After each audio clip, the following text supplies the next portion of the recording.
Hey guys, in this video I will show you how to download and install fonts on Mac from Microsoft Word. Alright, let's begin.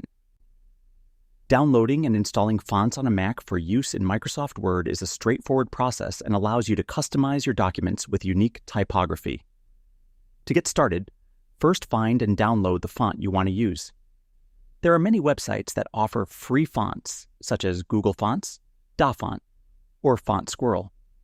I'm on Google Fonts. Once you find a font you like, download the font file, which typically comes in TrueType font or OpenType font format. After downloading, locate the font file in your Downloads folder. Double-click on the font file, and a preview window will appear showing how the font looks. In that window, you'll see a button labeled Install Font. Click it. This will automatically install the font into your Mac's font book, which manages all fonts on your system. Once the font is installed in FontBook, it becomes available across all apps that support custom fonts, including Microsoft Word. To use the newly installed font in Word, simply open the app and start a new document.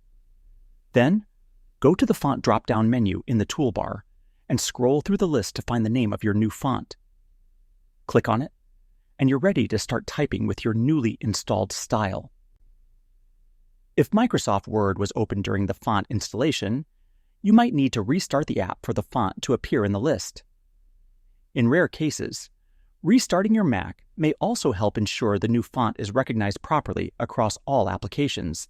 Installing fonts on Mac is also helpful for design work, presentations, and any situation where you want to add a personal or professional touch to your documents.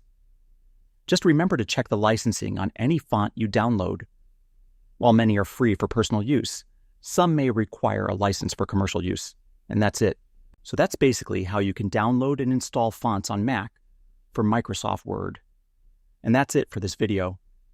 If you found this helpful, consider subscribing and giving this a big thumbs up. Thanks.